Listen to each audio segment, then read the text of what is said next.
جناب ڈاکٹر مرزا شفیق حسین شفق اور یکم سفر سے 10 سفر تک جناب ڈاکٹر حسن کمیلی صاحب آف انڈیا یہاں مجلسوں سے خطاب فرمائیں گے۔ باب العلم کے تمام انتظامات، تمام مجلسیں آپ لوگوں کے تعاون سے ہمیشہ جاری رہیں گے۔ آپ سے گزارش ہے کہ ان مجلسوں کو اسپانسر کریں۔ اسپانسر کرنے کے لیے لیڈیز اور جینٹس میں پوسٹرز موجود ہیں، آپ کسی بھی دن اپنا نام لکھوا سکتے ہیں۔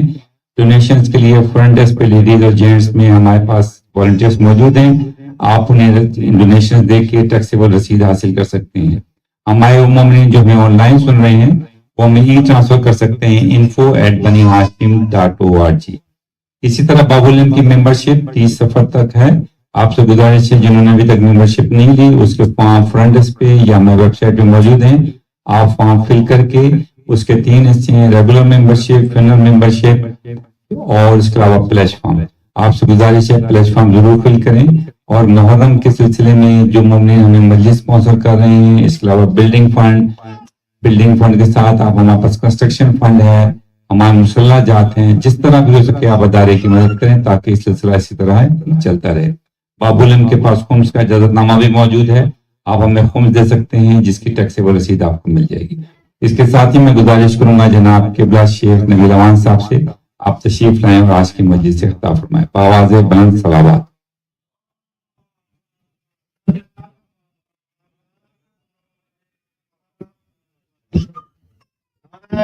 تکبیر اللہ تکبیر اللہ رسالت یا رسول اللہ رسالت یا رسول اللہ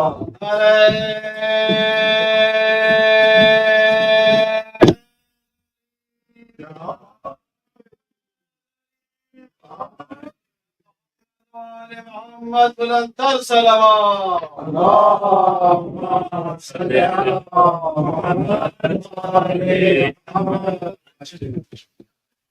ما شاء الله لا حول ولا قوة إلا بالله العلي العظيم حسبنا الله ونعم الوكيل نعم المولى ونعم النصير ربي اشرح لي صدري ويسر لي أمري واحلل عقدة من لساني يفقه قولي أعوذ بالله من الشيطان اللعين الرجيم بسم الله الرحمن الرحيم الحمد لله الذي جعل الحمد مفتاحا لذكره وسببا للمزيد من فضله ودليلا على آلائه وعظمته ثم الصلاة والسلام وتحية والإكرام على النبي الأمي المكي المدني الهاشمي الذي سمي في السماوات بأحمد وفي الأراضين بأبي القاسم محمد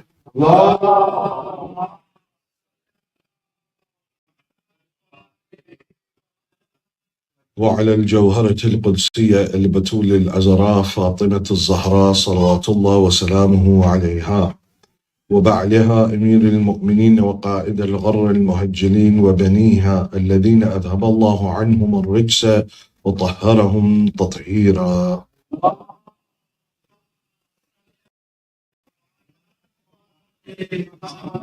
رحمة الله على محبيهم ومواليهم وشيعتهم أجمعين ولعنة الله على أعدائهم وقتلتهم وغاسب حقوقهم ومنكري فضائلهم ملعونين.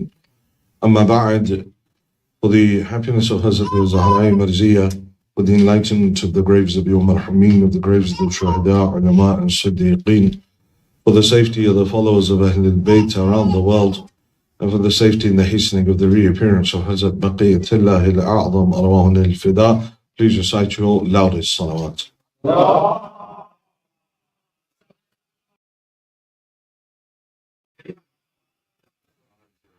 Praise Allah subhanahu wa ta'ala for the sake of this azar, for the sake of these tears for Abi Abdullah. Ya Allah, forgive our sins. Ya Allah, forgive the sins of our parents. Ya Allah, those of our parents that are alive, give them long lives.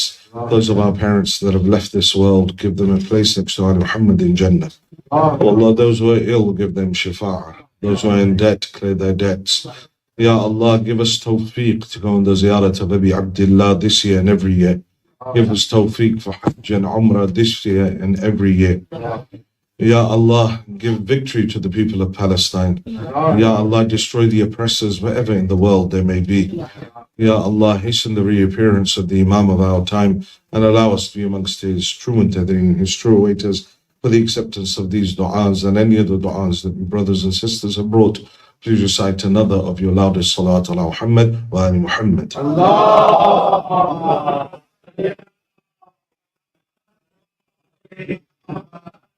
All praise due to Allah subhanahu wa ta'ala, one who's Rahman and one who's Rahim. We've reached our final lecture in this series, where we have discussed the various stages of the Day of Judgment. And by no means was this a comprehensive series. I was looking earlier today, and there are at least 4 more lectures that we could have taken this into, because the matter itself is quite complex.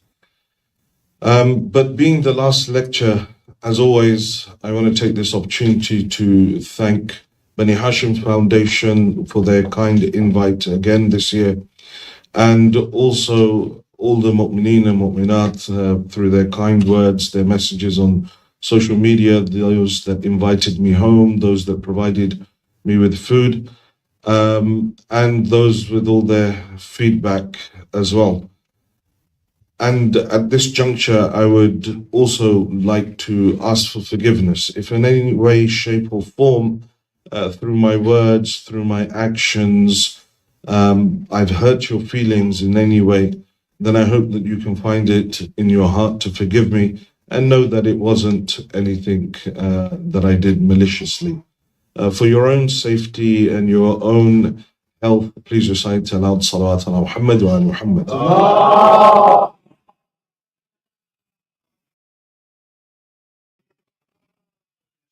So yesterday we reached the point of the Sirat. We said that having completed all of the previous stations, having completed the precursors to the Day of Judgment, from Ya'juj and Ma'juj to the Raja'at of the Imams alayhimus salam, to the worldwide earthquake, to the seas turning into the oceans turning into fire, the mountains being shaken from their place, the Dukhanul Mubin that will encompass the whole earth. Everyone is killed and then resurrected, and the bodies are out of the graves. Some stay for 300 years with 1 foot in the grave, 1 foot out of the grave. And one by one, fauj, by group, they're being dragged into the plains of Mahshar. Some in the form of pigs, some in the form of monkeys, others in the form of being upside down and dragged along their faces, others covered in tar. Various people, the mu'mineen being brought in on camels of light, being set in a shaded area. All of that to the point that we get to the handing of the scrolls, and then to the hisab, and then to the mizan, and then from the mizan we've reached this point that is known as the Sirat. Now the Sirat, 7,000 years long, as we said yesterday, with 7 stations, each station 1,000 years long. Along the Sirat, there is one matter that needs to be discussed, and that is the matter of the A'raf.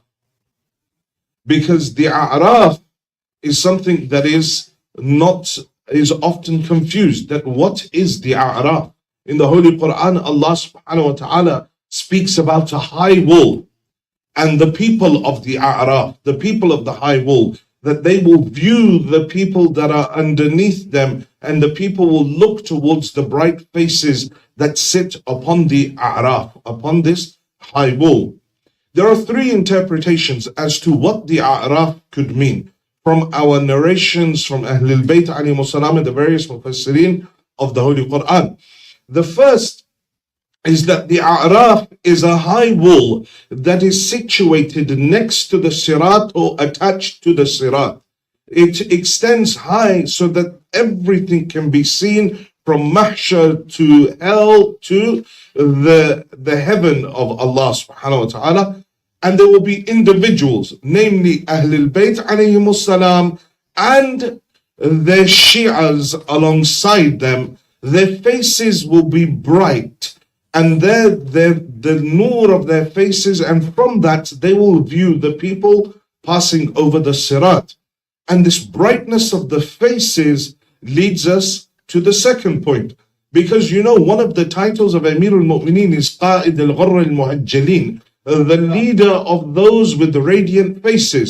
As we said in 3 or 4 lectures ago, that the Mu'mineen will enter into the plains of Mahshar, their faces will be so bright that it will illuminate the earth around them. Wherever they look, it will illuminate that area. Qa'id al-Ghurr al-Muhajjalin is the leader of those individuals with those bright faces. So they will be standing on the A'raf, viewing all of this that is unfolding. The people trying to pass over the sirat, those that are passing like lightning, those that are passing at the speed of a galloping horse, those that are passing at the speed of wind, those that are passing habwan, slithering across the sirat, making sure that all 7,000 years of punishment is given to them until inevitably they are thrown from it into the pits of hell. The second interpretation of the A'raf is that there will be certain individuals that will know some of the mu'mineen from the world, and when they see them with these bright faces and the nur of walaya in them, not wilaya. Wilaya is different. Walaya is different. Wilaya is the following of the Imam. Walaya comes, it means to love, the love of Ahlulbait. On that day, because that is Yawm Tajassamul A'mal, everything will take a form. This love of Ahlul Bayt alayhimus salam will manifest as a nur on the face of individuals, illuminating everything. And anything that comes into that nur begins to benefit from being in that nur. So now when the sinners are being taken towards hell, they will view that there are mu'mineen and people that they knew from the world, and they are part of these individuals that are ghurr al-muhajjalin, whose faces are bright. So they will try and enter into the aura of the light of the faces of these individuals to try and benefit and receive some blessing to save themselves from the hell. At that moment, in order to stop this, Allah will erect a high wall, the A'raf, that will separate the mu'mineen from the sinners, that they cannot benefit from it. The third interpretation of the A'raf is that the A'raf is an in-between. It is neither hell nor is it heaven. It is for those individuals that, for example, a young child that may have died in childbirth, or a child that died before he was mumayyiz or before he was baligh, or a person that was born with some sort of debilitating condition that did not give them full mental capacity, or individuals who had suffered from an illness that didn't allow them to live a proper life, and thus they were removed from the requirements of the Sharia to follow the law. And so they will be kept in this place that is called the A'raf. It is neither heaven nor is it hell. They cannot benefit from all of the blessings of heaven, but nor will they receive any of the punishments of the fire of hell. But rather they will be kept in this in-between place, receiving the blessings of Allah subhanahu wa ta'ala within this particular area. So those are the three interpretations of the A'raf, of the high wall that will be there on the day of judgment.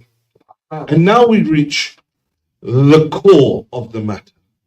After 7 lectures, I have been alluding to this point throughout, that in this lecture, we will explain the sir, the secret to all of this existence. The sir of it all, in one short term, as we unpack it, will become known the moment you leave this world. That's when you truly understand this sir. And that is the wilayat of Ahlulbait alayhimus salam. From the moment you leave this world, that's when you begin to truly understand what a blessing it is that you have been given. Up until this point, all we know is that this is the start. These are individuals who are holy. No, when you reach Qiyamah, you realize that they are the start and they are the end. And this is what Imam al-Hussein says to Walid ibn Utbah Mal'un. When Marwan ibn Hakam says to Imam al-Hussein that, he says to Walid, he says, tell Hussein to give bay'ah or we'll sever his head. And Imam al-Hussein turns around and he says that, Yabna Zarqa, will you cut off my head or will he cut off my head? And then he turns to Walid ibn Utbah and he says to him, يا أيها الأمير نحن أهل بيت النبوة وموضع الرسالة ومختلف الملائكة بنا ختم الله بنا فتح الله وبنا ختم الله. Says, O Amir, we are Ahlul Bayt, the divine household of Risalat. We are the place where Allah has placed His mercy, and we are the place where the angels are constantly coming and visiting. Bina fatah Allah. With us, Allah began everything. Wa bina khatam Allah. And with us, Allah will end everything. The sir of existence is the start and the end of everything is Ali Muhammad. Their wilayah is what will save you. Anyone who moves from the wilayah of Ali Muhammad, anyone who moves away from the wilayah of Ahlul Bayt alayhimus salam, they can never do ibadah. That is shaitanat. It's not ibadah. This is why even Sayyid al-Shuhada, when he's leaving Mecca the night before the Hajj,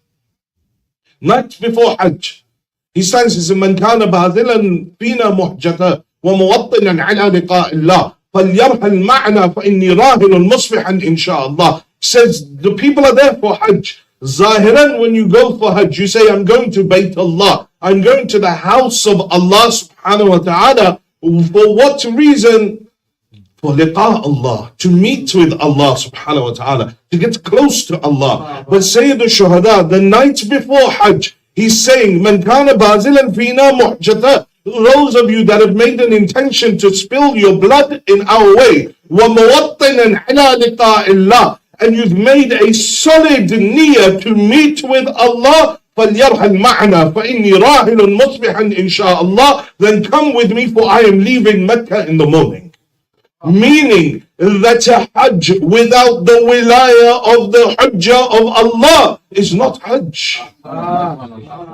If you wish to reach Hajj, if you wish to reach liqa Allah, if you wish to reach Allah, there is no way, no path except the path of Ali Muhammad.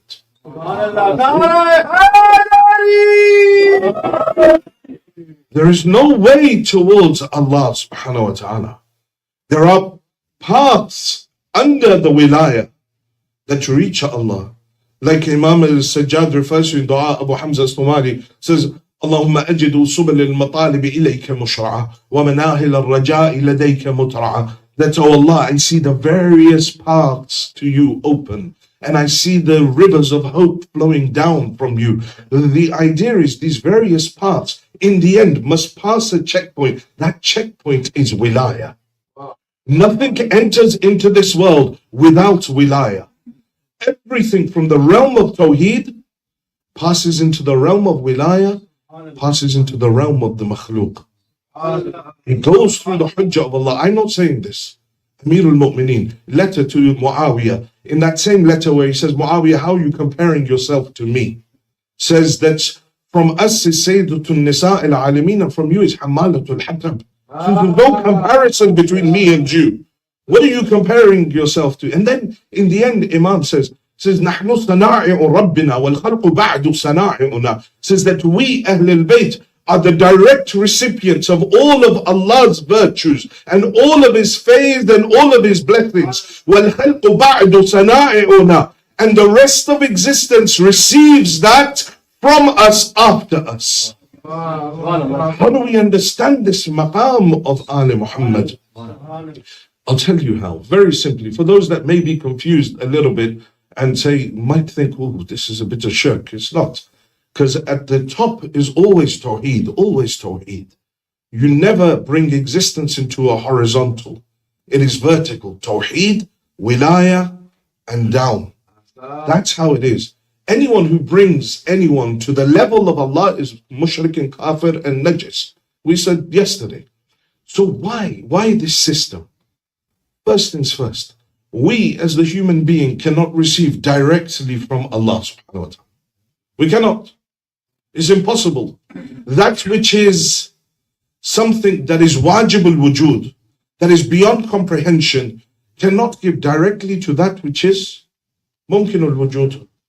There's no way, philosophically there's no way. In fact, even the kalam of Allah subhanahu wa ta'ala, we can't hear. لو أنزلنا هذا القرآن على جبل, if we were to reveal this Quran upon a mountain, this mountain would shatter under the weight of the words of God.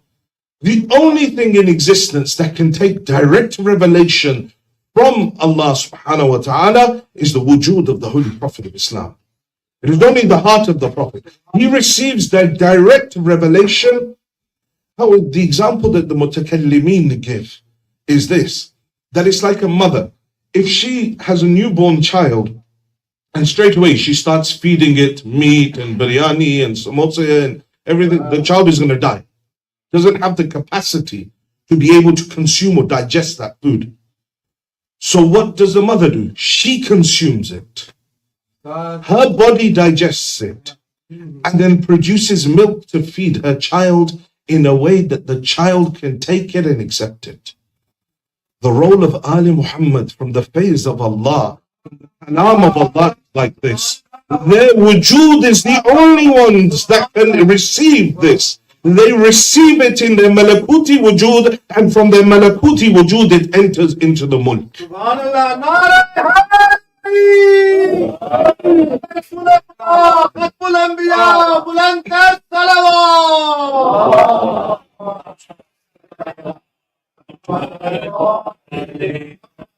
The start and the end is Ahlulbait AS. From the end, we reach this point. The moment you see Malikul Maut, now one foot has entered into the barzakh. The point of separation of the soul from the body is the singular, most painful moment of the life of the human being. And many fear it. Even Ibrahim Nabi, when he saw Malikul Maut in the form that he would take when he comes to a sinner, Ibrahim al-Khalil, he fainted seeing what he saw. But how is it for the believer? For the believer, as Amir al-Mu'mineen, he says to Harith al-Hamadan, he says, Ya Harith, man yamut yarani. Says, whoever dies will see me. Mu'min or kafir. Everyone will see me at the time they die. Nobody will ever die leaving this world without seeing me, Ali. At the moment of their death, everyone will see me. The mu'min seeing me will become happy and smile. The kafir looking at me will turn his face away. Someone comes to the sixth Imam, he says, Yabna Rasulillah, I had a Nasibi friend from childhood. I heard that he'd fallen ill and he was dying. So I went to see him. Says that all his life he had this hatred to you, Ahlul Bayt, but because I had grown up with him, I still had some little affinity to him. Says, Yabna Rasulillah, when I went, I saw the oddest thing. Said, what was it? Says, Yabna Rasulillah, when his soul was leaving his body, says, all of a sudden, he opened his eyes, he looked to the corner of the room, and he said, Mali walaka ya Ali. Said, woe unto me, what have I done, ya Ali? Says, Mali walaka ya Ali. Said, and then as soon as he said that, his soul left his body and he died. Imam al-Sadiq says to him, Ra'ahu wa Rabbil Kaaba, Ra'ahu wa Rabbil Kaaba, Ra'ahu wa Rabbil Kaaba. Says, by the Lord of the Kaaba, he saw him. By the Lord of the Kaaba, he saw him. 3 times Imam al-Sadiq says, by the Lord of the Kaaba, he saw Ali at that time.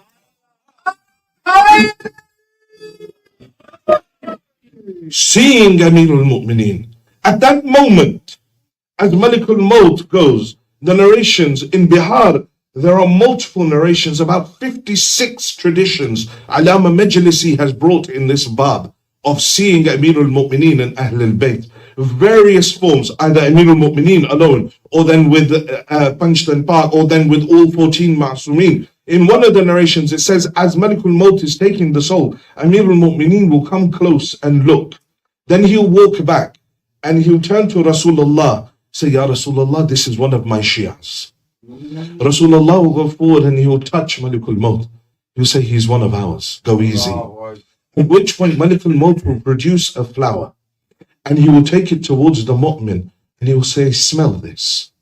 As the mu'min smells it, his soul will leave his body with ease. From that point, then comes in to the grave. That moment, those first moments in the grave. There, the questioning of Munkar and Nakir, the questioning of Rumman. Rumman comes before Munkar and Nakir. Makes you write your whole life's deeds with your own finger and your saliva. And then Munkar and Nakir come. Of the last questions that Munkar and Nakir ask, there are 6, 9, and then an additional one if you finish the previous 9. The additional one is, and what of your wilayat of Ali ibn Abi Talib? Says one is able to answer that. I said to you before that this is the realm of tajassamul a'mal. Everything you are doing right now will bring a form for you in the akhirah. It will manifest itself there.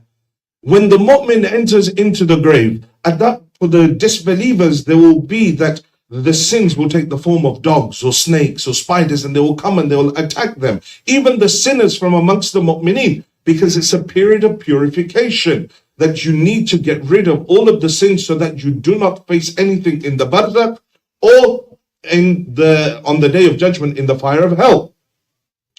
When the mu'min is entered, the 6th Imam says that the mu'min will lie. As he lies in his grave, 5 lights will descend into his grave.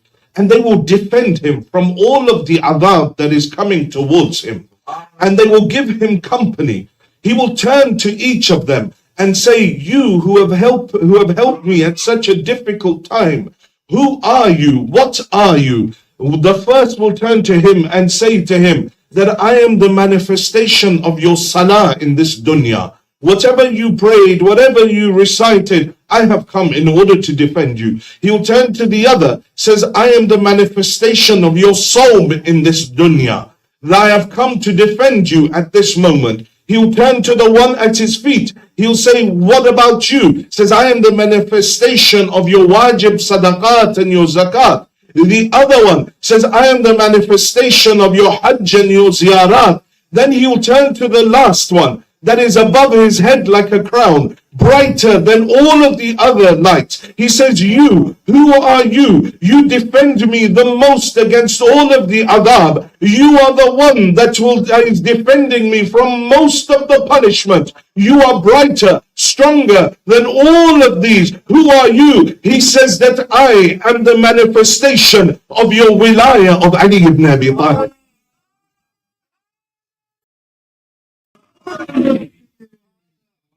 And then at that point, the barzakh opens for the believer. The barzakh of the mu'min is like a mini Jannah. He is benefiting from all of its benefits. But there is one point to note. If a mu'min enters into the qabr and still has sins that are not wiped, he must enter into the barzakh. And the 6th Imam says, we will do shifa'ah for you at every point, except the barzakh. The barzakh you need to go through yourself. There is no shifa'ah in the barzakh. So that's why one prays that, oh Allah, remove my sins from me in this world, through illness, through whatever it may be. But don't punish me in the grave. And if you must punish me, then punish me in the grave. But do not punish me in the barzakh. And if you must punish me, then punish me in the barzakh. But do not punish me in hell. This is the severest stage. But in the barzakh, the 6th Imam says, we'll do shifa for you, but I fear for your barzakh. Make sure that you prepare yourself for your barzakh. Let it not be the case that you enter that realm and you end up in the adhab, in the hell of the barzakh. Barzakh passes. The next stage is that stage of Yawm al-Qiyamah. Mu'mineen, I told you, will be brought out. We're not going to go over that narration. But as everyone is gathered on the plains of Mahshar, and they're given their books, For the Shias of Ahlulbait alayhimus salam, their accounting will begin with Allah subhanahu wa ta'ala, but it will be finalized by the A'imma alayhimus salam. Each and every one that lived in the time of whichever Imam will go to that Imam for that Imam to look at his scroll of deeds. If there is some problem, discrepancy within the scroll of deeds, it is said in narrations that the Imam himself will turn to Allah subhanahu wa ta'ala and say, Ya Allah, this Shia of mine has a discrepancy in his scroll of deeds. I wish for this to be removed. Ya Allah, I place myself as the Zamin, as the guarantor for this Shia of mine. Ya Allah, wipe away this blemish from his scroll of deeds. It's not someone who's lived his whole life as a sinner, that, oh yeah, one day we'll go there and everything will be okay. No. You lived a good life, but there was an odd slip up here and there. You tried, but you were human in the end, and you kept slipping up. Since at that point, the Imam will do your shifa. Say, Ya Allah, the Shia of mine, take it from some of my deeds so that you can wipe away the blemish on his. And so Allah subhanahu wa ta'ala will do that. Allah will forgive that. In the next stage, in another tradition, it says that Allah subhanahu wa ta'ala will turn to Ahlul Bayt and say, I have given you the affairs of this day. You do as you want. If you want to send them to heaven بغير حساب, without any hisab, this day is yours. You do as you please. But we know that they will not do anything outside of the will of Allah subhanahu wa ta'ala. When it comes to this accounting, certain people will run to different prophets. People will run to Adam alayhi salam, say, Ya Adam, please intercede for me. He will say, today is not my day. I can't do anything. Try Nuh. They'll run to Nuh alayhi salam. Nuh, please do something for us. Says, look, today is not my day. Maybe try Ibrahim. So then they run to Nabi Allah Ibrahim and they say, Ya Ibrahim, you intercede for us. Do something for us. He says, look, today I have no authority. Maybe go and try Isa alayhi salam. They run to Isa alayhi salam. Said, Ya Isa, you help us. Ya Ruh Allah, you intercede for us. He says, look, today I don't have any authority. Go to Rasulullah, the final prophet. They will come to the Holy Prophet, Ya Rasulullah, you are rahmatan lil alameen. Ya Rasulullah, you came as a mercy. Ya Rasulullah, will you intercede for us? They say at that point, Rasulullah will walk towards Bab al-Rahmah. He will place his head in sajda. Ilahi, this ummah of mine are asking me to intercede for them. Ya Allah, you forgive them. Tell me. The reply will come, my Habib. Today is your day. You intercede for who you want. And you send to hell whoever you want. At one point, as everyone is gathered, a minbar of 1,000 steps will be brought into the plains of Mahshar and put in between. All of Mahshar is looking confused. What is happening? And then all of a sudden, the caller will call out, where is Muhammad? Rasulullah will come forward. Jibreel will say, Ya Rasulullah, ascend to the top of this minbar. Rasulullah will climb to the top of this minbar of 1,000 steps. He will sit at the top. Jibreel will come to him and say, glad tidings, Ya Rasulullah. This is what Allah was referring to in the Holy Quran, that you will be given maqam al-mahmuda. That you will be given maqam al-mahmuda.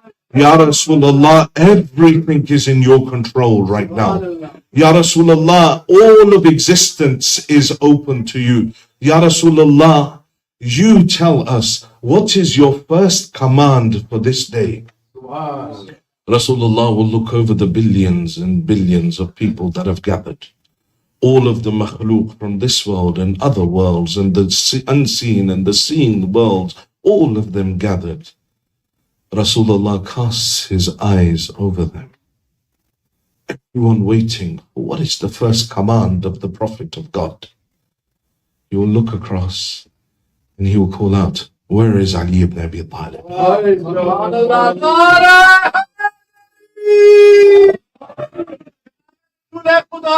ختم الأنبياء بلندر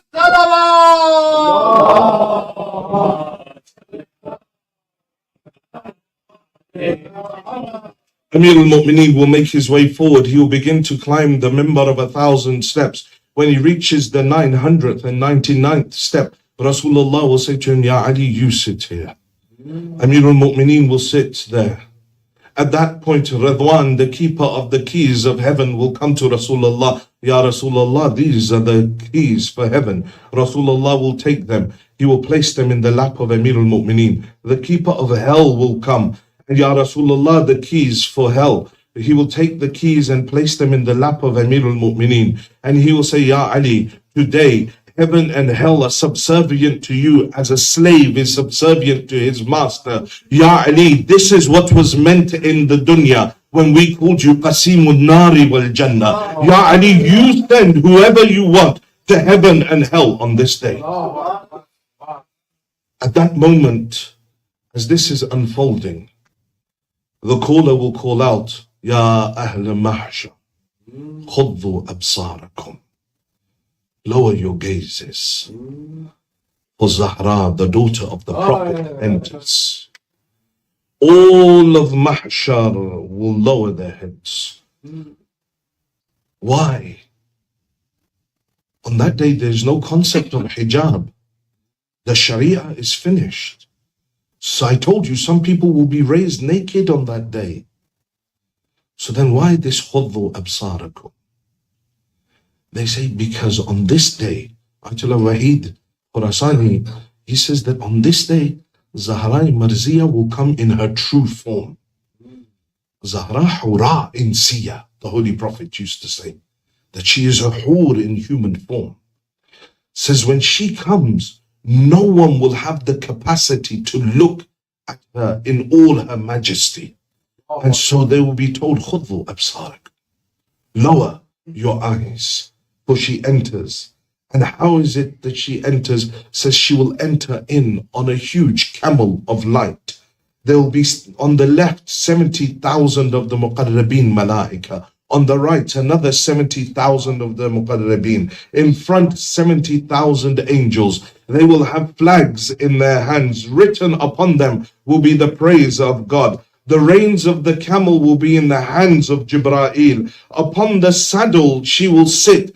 And from outside you can see inside, and from inside you can see outside. Inside of it is the forgiveness of Allah. Outside of the mahmil of Zahra is the mercy of Allah subhanahu wa ta'ala. They will bring her to the doors of Jannah. She will come down from her camel. They will say, Zahra, you are the first to enter into Jannah. Enter first. She will take a step forward and stop.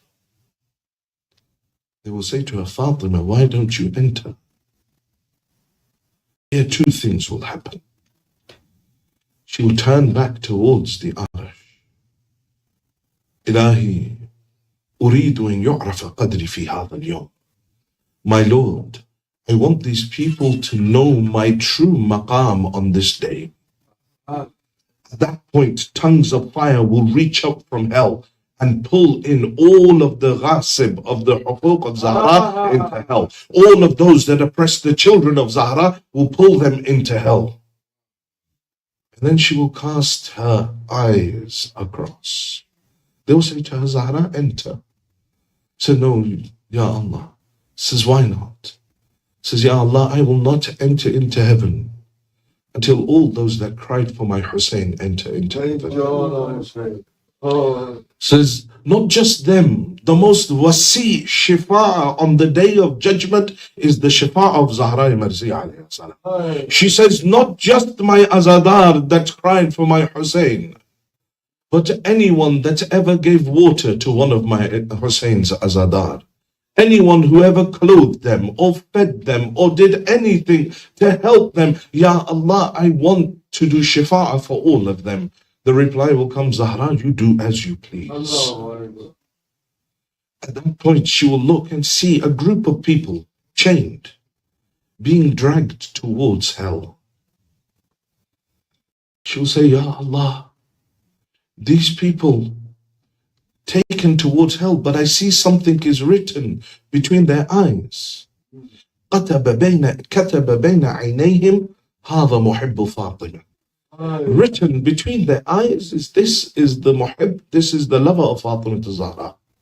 Says, Ya Allah, these are my lovers, they're being taken towards hell. The reply will come, Fatima, today is your day. You do as you please, you go and do whatever you want.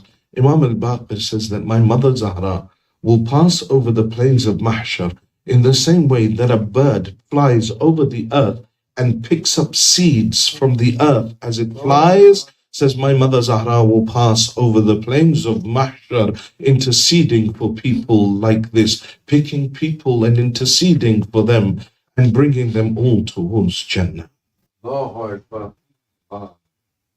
The start and the end is with Ahlulbait. Anyone who goes on their ziyarah, the 8th Imam says, whosoever comes on my ziyarah, I will do his ziyarah at 3 occasions. عند الموت, the time of death. عند الميزان, at the time of the scales. وعند الصراط, on the sirat. And even on the sirat, there stands Amirul Mu'mineen. So during the ayah of the Holy Quran, and on that day they shall recognize them by their faces. The man shall recognize them by their faces. Amirul Mu'mineen will stand on the sirat. And whosoever is the lover of Ali will be allowed to pass fast. But those that are not will not be given passage, but rather thrown straight into hell. Be proud of this wilayah that you have been given. Because it did not reach us easy.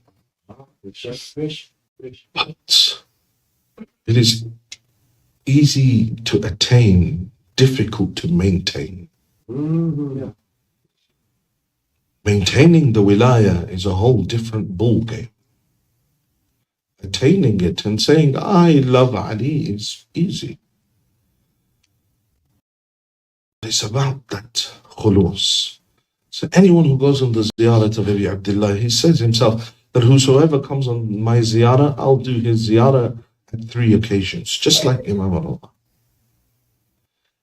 But the beauty of the kiramat of Ahlul Bayt, they are so kareem, that even if you can't afford to go as far as Karbala, just from afar, if you say, Sallallahu alayka ya Aba Abdullah, you are counted amongst the zawar of Sayyid al-Shuhada.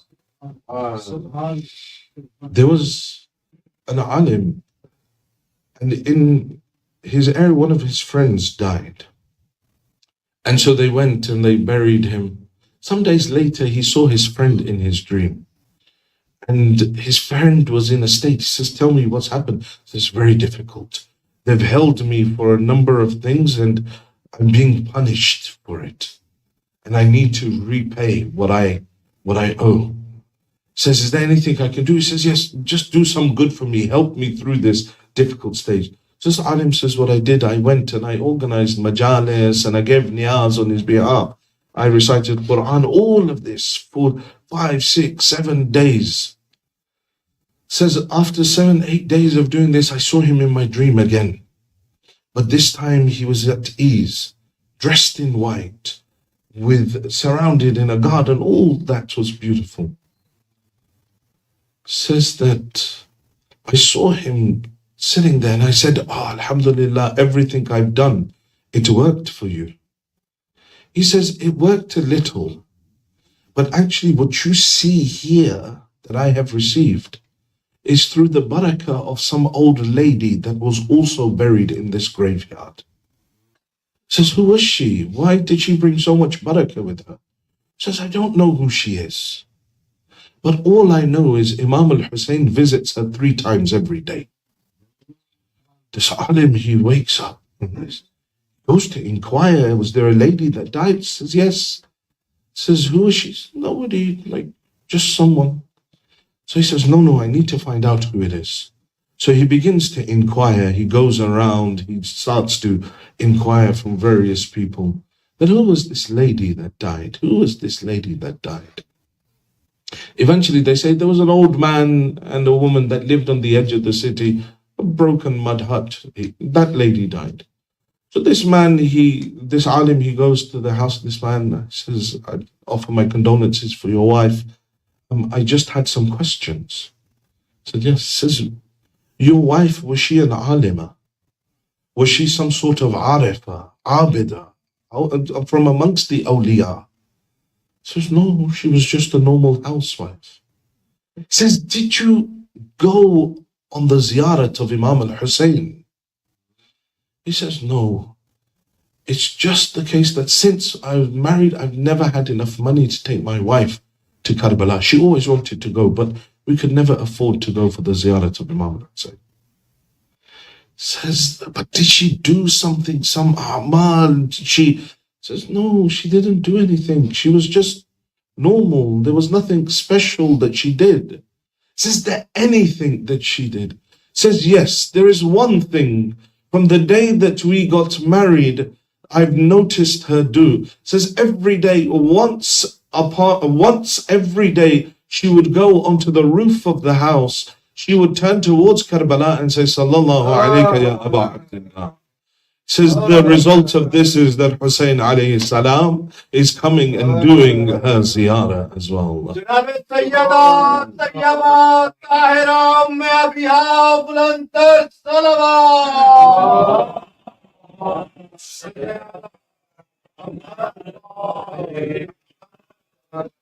You give your life to Abi Abdullah.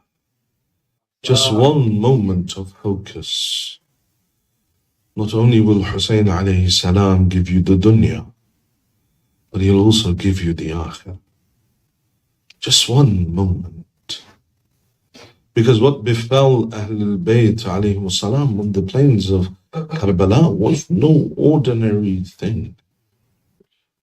The heavens and the earth wept for him.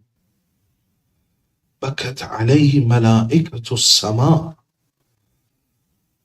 The angels of heaven did buka upon him.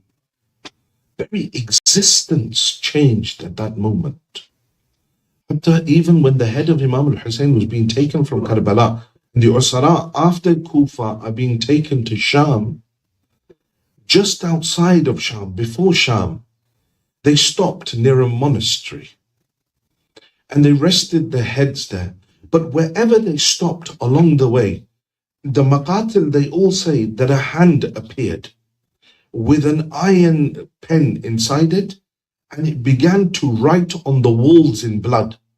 What was it? Everywhere, this poem, it began inscribing. It says, أترجو أمة قتلت الحسين شفاعة جده يوم الحساب. Says, does that ummah that killed Hussein expect to receive the shifa'ah of his grandfather on the day of judgment? They say that we would run towards the hand to try and catch it. Where did it come from? And it would disappear. When we couldn't find it, we'd sit back down again. And then again the hand would appear and begin writing on the wall. فَلَا وَاللَّهِ لَيْسَ لَهُمْ شَفِيعٌ وَهُمْ يَوْمُ الْقِيَامَةِ فِي الْعَذَابِ. Says, no, by Allah, he will never be their shafi'. He will never be their intercessor. And on the day of judgment, they will be in adhab. Again they rush and the hand disappears. This happens outside the monastery of a Christian monk. They rest the heads of the shuhada against the walls of that monastery. This monk says, I looked outside and I saw a gathering of women and children and these soldiers. Says, I went back inside and I was resting. Says, in the middle of the night, I was awoken by the sound of tasbih, by the sound of crying, by the sound. Says, I opened the window of the room to look out. And he says, I saw a pillar of light coming from the heavens, and it was ending upon a head on a spear. And he says, and I saw the angels coming, descending down towards this head, crying out, Assalamu alayka ya Aba Abdullah, wailing and crying around this head. This man, he says that I went down. Says I went down and I opened the door to the monastery and I said, who is the head from amongst you of all of them? And they brought forward Khuli. Khuli came forward and says, I am the bearer of the head of Hussein. He says, give me this head for just a few hours. And when you leave, you can take it from me. He says, no, this head is too precious. We have been offered a great reward for bringing this head to Sham.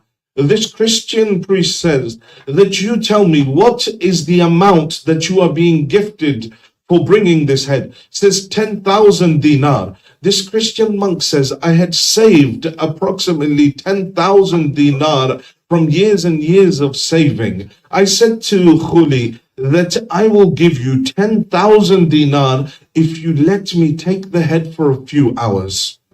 He says, take it. He says, bring the money. He says, I gave them the money. They took the head. The priest took the head. He says, I took it inside. And he began washing the head. He said, this head is special. Before he'd asked them, he said, who is this? He said, this is Hussein ibn Ali. He says, what is his mother's name? He says, this is the son of Fatima bint Muhammad. He says, Muhammad, your prophet? He says, yes. He says, you killed the grandson of your prophet. He says, by Allah, you are a cursed nation. He brought the head inside and he placed it down and he began looking towards the head of Imam al-Hussein. He washed it, he covered it in musk and amber, he perfumed it, and then he placed the severed head of Imam al-Hussein in front of him. And this Rahib, he sits down in front of the head.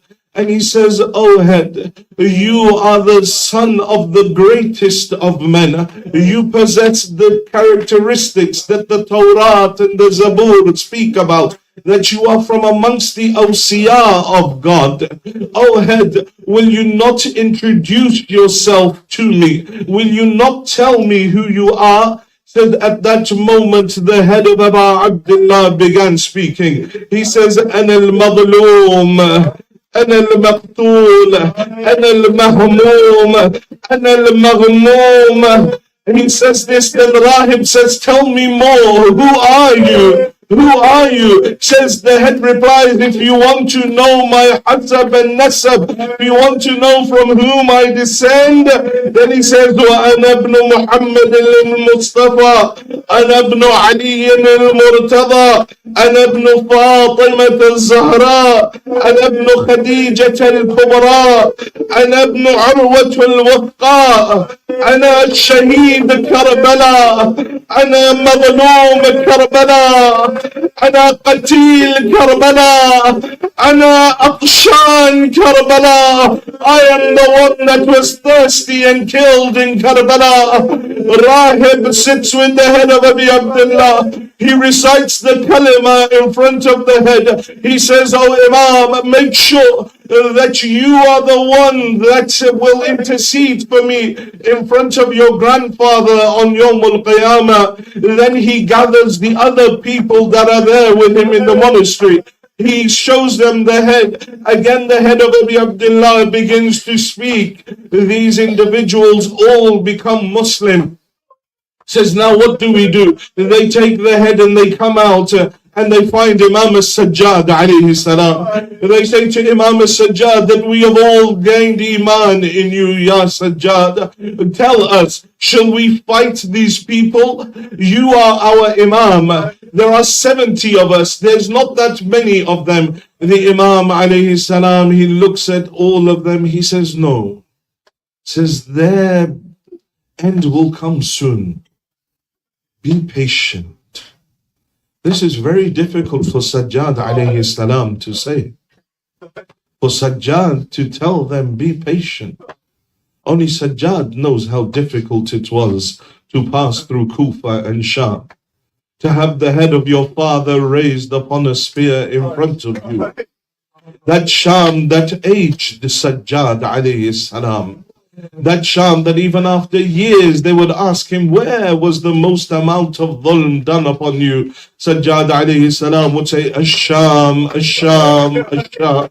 that was Sham. For 3 days, the daughters of Ali and Batul were made to wait outside the doors of Sham. Why? The narrations say because they were preparing festivities and they were lining the streets with mirrors so everyone could view the daughters of Ali and Zahra. They were decorating the city and then they were to bring in the daughters of Ali and Batul. For Sajjad, this was an extremely difficult time when Nu'man ibn Manzar al-Madaini asks the Imam, says, Ya Ibn Rasulullah, why is it that you keep saying Ash-Sham, Ash-Sham, Ash-Sham? The Imam says to him, Nu'man, there are a number of reasons. The first reason is that when we reach Sham, these Mala'in, they had the heads of our loved ones on spears and they would hit the heads together playing with them. And at times the heads would fall on the earth and be crushed under the feet of the camels. The second reason for crying Ash-Sham is that when we entered into Sham, the men and women of Sham climbed upon their houses and they set fire to wood and they threw it on the daughters of Ali and Batul. Others boiled water and poured boiling water upon the daughters of Ali and Zahra. The third reason for why I cry Ash-Sham is that they took the daughters of Ali and Zahra to the marketplace of the slaves and they tried to sell these daughters of Ali and Batul as slaves, but were it not for the divine intervention that we were saved from there. The fourth reason is that they took us to the areas of the Jews and the Christians and they had someone announce in front of all of them that these are those that killed your elders in Khaybar and Khandaq. Come and take your revenge from them. Oh Nu'man, not a single Jew or Christian remained in the house except that they came out and began to attack the daughters of Ali and Batul. The last reason, Nu'man, is the house of ruins within which they kept us, that prison that had no roof. So the daughters and the sons of Hussein would burn under the sun of Sham, and at night they would have no respite from the cold of the night until his death. Sajjad said, Ash-Sham, Ash-Sham, Ash-Sham. He would always remember Sham until his final moment when the poison was coursing through the body of Imam al-Sajjad. And Imam al-Baqir came running and he came and he placed his head on the chest of his father and he began crying loudly. Says Imam al-Sajjad began wailing loudly himself. Imam al-Baqir said, Father, did I hurt you in some way?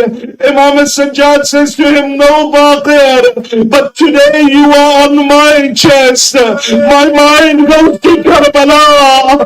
My father was lying on the earth at Karbala. وَالشِّمْرُ جَالِسٌ عَلَى صَدْرِهِ. Shimr was on his chest. قَابِضٌ عَلَى لِحْيَتِهِ, holding on to his beard, hacking away at the neck of my father. لا لعنة الله على القوم الظالمين وسيعلم الذين ظلموا أي منقلب ينقلبون. إنا لله وإنا إليه راجعون. ماتم يا حسين.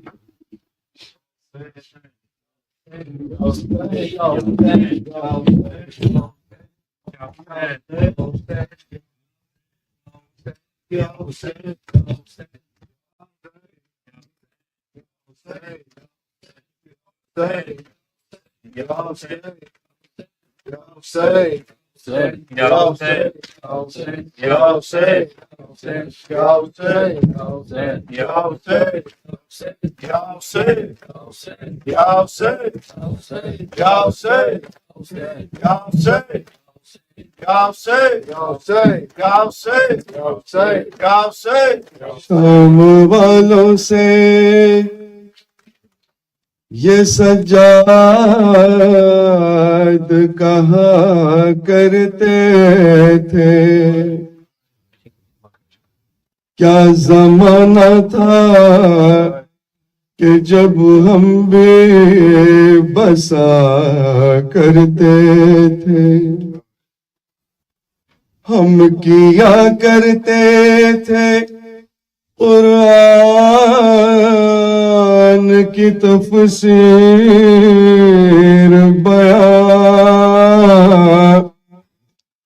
انبیاء کے پسند ناز سنا کرتے تھے.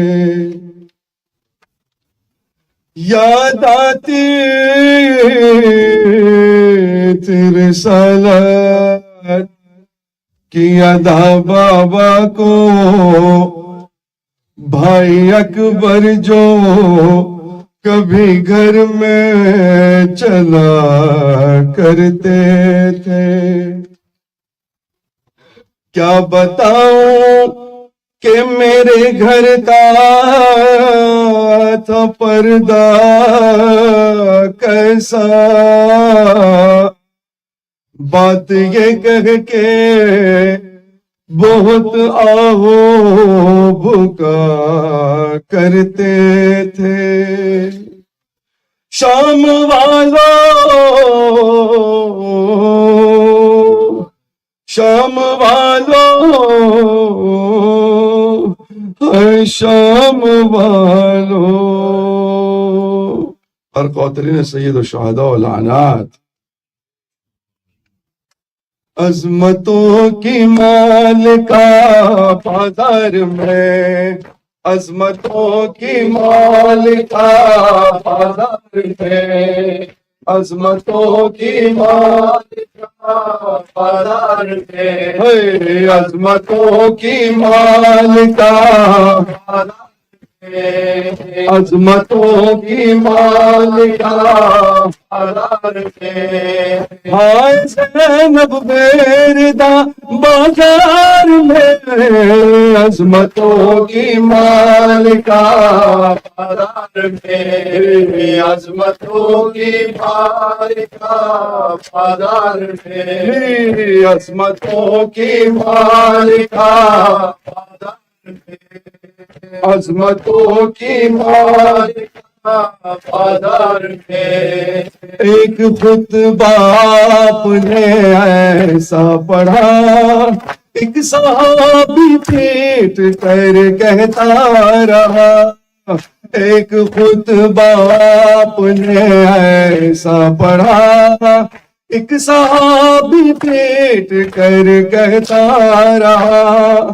آ گئے کیا مرتضیٰ بازار میں، عظمتوں کی مالکہ بازار میں، عظمتوں کی مالکہ بازار میں، عظمتوں کی مالکہ بازار میں، عظمتوں کی مالکہ بازار میں. شام والوں نے سجایا شام کو، دعوتیں بھیجی ہجوم عام کو.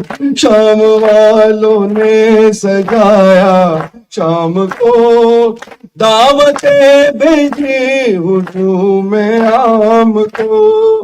لائے پھر آلے ابا بازار میں، عظمتوں کی مالکہ بازار میں، عظمتوں کی مالکہ بازار میں، عظمتوں کی مالکہ بازار میں، عظمتوں کی مالکہ بازار میں.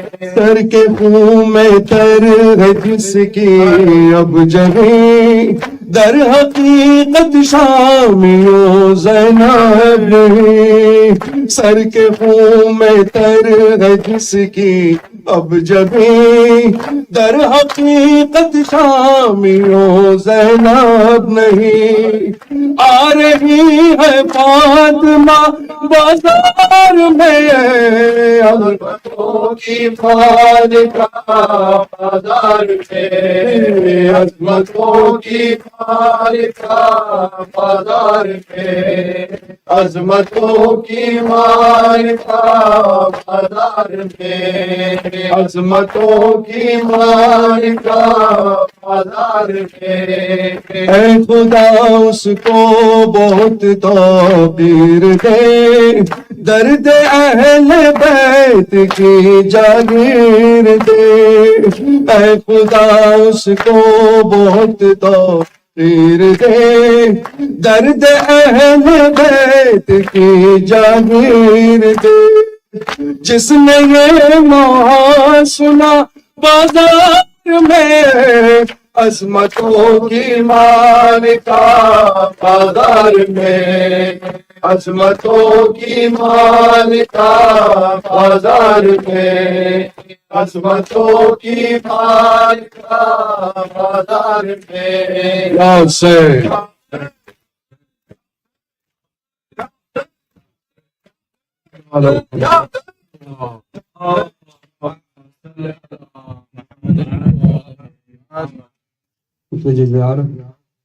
السلام علیکم یا ابا عبداللہ، السلام علیکم یا ابن رسول اللہ، السلام علیکم وعلا جدیک و ابیک، السلام علیکم وعلا امیک و اخیک، السلام علیکم وعلا الائمۃ معصومین من بنیک، السلام علیکم یا صاحب دمعۃ الثاقبہ، السلام علیکم یا صاحب المصیبۃ راتبہ، لقد اصبح کتاب اللہ فیک محجورا ورسول اللہ فیک موتورا، السلام علیکم ورحمۃ اللہ وبرکاتہ، السلام علیکم یا ابن امیر المومنین، السلام علیکم ایھا العبد الصالح المطیع للہ ولرسولہ، اشہد انک قد جاءت ونصبت وصبرت طاعتک الیقین، لعن اللہ الظالمین لکم من الاولین والآخرین ولحقہم بدرک الجحیم، السلام علیکم